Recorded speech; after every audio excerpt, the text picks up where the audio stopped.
Alrighty guys, it is Qaaman here today, and I'm bringing you another Dragon Ball Thought for Talk episode. And I have two special guests in this video. I am joined with Big D from Geekdom 101, and I am also joined with a very special guest who's very known for doing his Dragon Ball dissections, and his name is Mistarefusion. How are you doing today, Mr. Fusion? I'm doing fantastic. Thanks so much for having me do Thought for Talk today. Right, and in this Thought for Talk episode, we're going to be talking about something that's very, very general, and we're going to be discussing, is filler good for Dragon Ball? And we're going to share all of our thoughts in this Thought for Talk today.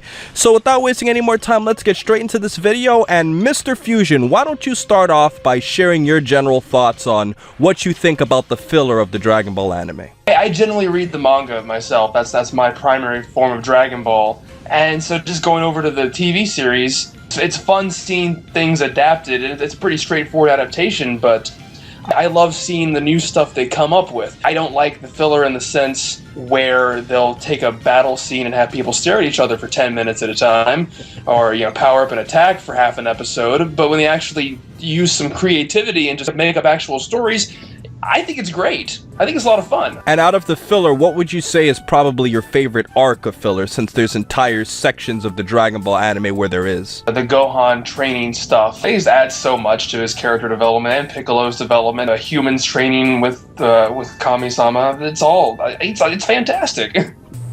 I couldn't agree with more. Well then, Blackenfist, do you want to dive in next? Well, because I was exposed to the anime first, it really enhances some of the stories in Dragon Ball, but in some it detracts. I was just recently rewatching the first arc of Dragon Ball, the first hunt for the Dragon Balls. I always absolutely loved the first arc of Dragon Ball. In fact, the first arc of Dragon Ball is one of my favorite arcs in the entire series. And you know what? I actually enjoy the anime version of that arc more in the anime than in the manga, and that is because of the filler. I think that the filler legitimately improves upon the story and characters in that arc.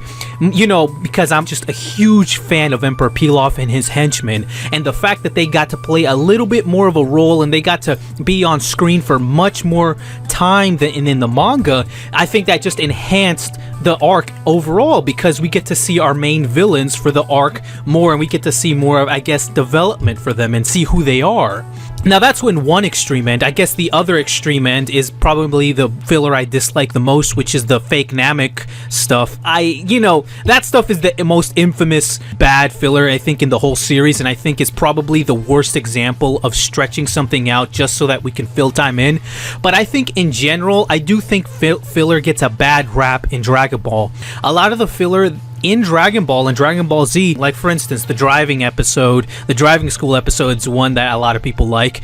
I like when Vegeta and Nappa went to that bug planet. I forgot what their name was. Arlia. That whole episode was amazing. That, you know, they killed a tyrannical king just to destroy the whole planet. The training when Goku went up to Kami's lookout with Mr. Popo, that is actually my favorite training sequence in the entire series, and a good portion of that, not all of it though, was filler. I do feel that many filler standalone episodes, I think they're pretty well done. But even when they're not that well done, I don't think they detract too much away from the story. It seems to me, it's always seemed to me, is that like early on, you know, through the original Dragon Ball series, TV series, and at least through part of the Frieza arc, they were better at, you know, taking more liberties, being more creative with stuff, and it seemed that after that point, it did seem to mostly be just padding and not, you know, actually making real stories. My feelings of Garlic Jr. are about the same as I have for most of the Dragon Ball Z movies. I like the setups, I like the moments where they're doing stuff before the fighting happens, then when the fighting happens, I get totally bored. And so it's like the first two episodes of Garlic Jr. I think are fantastic, where there's hanging out at the beach and there's all the girlfriend troubles, and at the end where there's, you know, Umigame's birthday. All that stuff is hilarious and fun. Then when they start fighting, it just goes on and drags on and gets so boring. Mr. Fusion, can I just butt in really quick to just say to you fans who are probably more familiar with the dub, Umigami is referring to Turtle, so just for you guys who don't know that. The problem with filler is that it is a necessary evil, and it's kind of funny to me because with filler, it's funny to me because, anime has always been, the longer shonen shows have always kind of had this filler curse, but now we're starting to kind of see it in American television. Walking Dead and Game of Thrones being two examples where the literature is still being put out while the TV show's being shot, and then as a result of that, there are diversions that are being made in the TV series compared to the books. And it's the same thing with Dragon Ball. It's the same thing. And I do agree with everything you guys said, that the filler does get a bad rep because a lot of some of the fights in the series that were, they were shorter in the manga, they were more epic in the series. In some cases, they did drag on too long, no question about that. I am a huge fan of the episode prior to Fake Namek with the children in space because that was our first introduction to Frieza. And I love how they build up Frieza. You never heard of Frieza? Who is Frieza? Who is Frieza?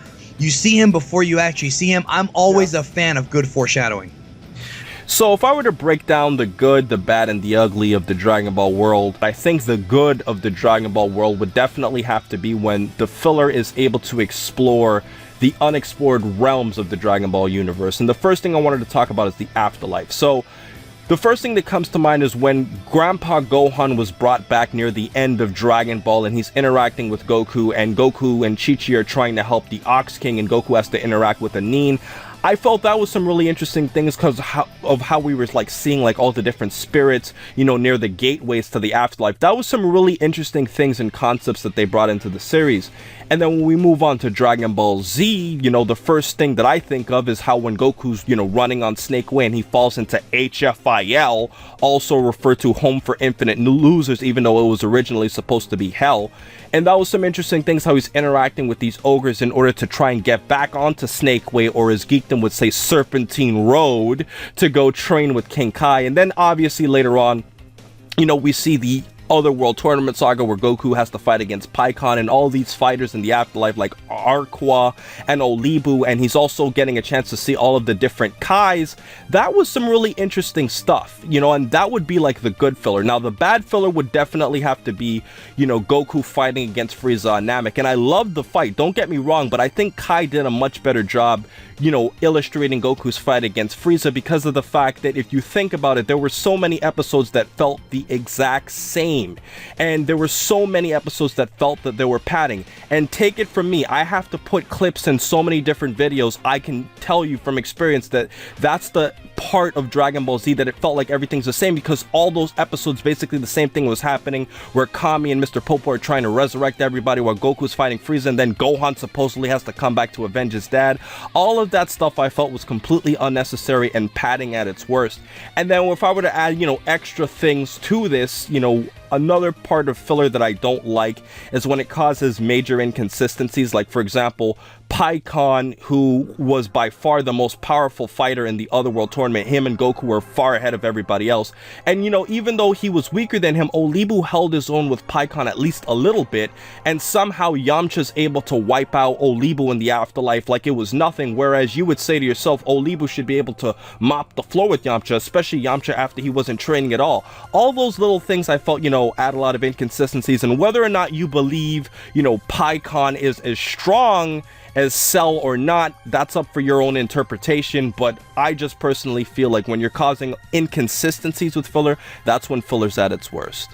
But there's also a case, in my opinion, where the filler can actually damage the series, and the biggest one that comes to mind that irritates me to this day is when Paikuhan one-shots Perfect Cell. It still bothers me because I don't like the idea of a villain being built up for 77 episodes and then he all of a sudden gets one-shotted in hell. In short, I think the reason I really like that scene of him knocking him out in one hit is really because I think it makes the Dragon Ball universe a lot bigger, because there are characters that exist in this world that are out there that are that strong. Well, I just want to say I agree with your points about it opening up the world, and I do agree with Qaaman's points about how we saw the Kais and all that. My issue is, to me, it was they created a character just for the sake of a very small arc they did nothing with. And it just bothers me that a villain that was so fearsome, damn near, Goku sacrificed his life, and all of a sudden he's competing head-to-head with Paikuhan.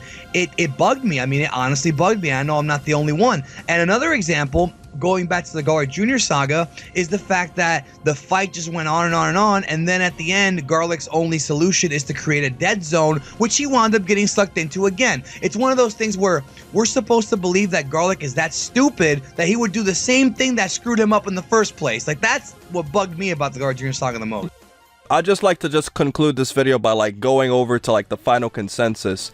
Would you guys say in general, going briefly, that filler is better or worse for Dragon Ball? Overall, I think it's unfortunate that a lot of people who got into Dragon Ball with Kai never went back and watched the Gohan development, because to me, the Gohan development was some of the best stuff ever written in Dragon Ball Z. Specifically, in Dragon Ball, I don't think the filler was anywhere near as annoying as in Dragon Ball Z. I grew up watching Z first because obviously there was no Kai when I was younger, and I have read the manga, and to understand the differences between the two, and to understand which parts are Toriyama's vision and which parts are not. Blackenfist? If I want no filler, I can't really watch Kai. I'd rather just read the manga. And I've always been apprehensive towards Kai. It sounds... It's Stephanie and Adoldi not being there.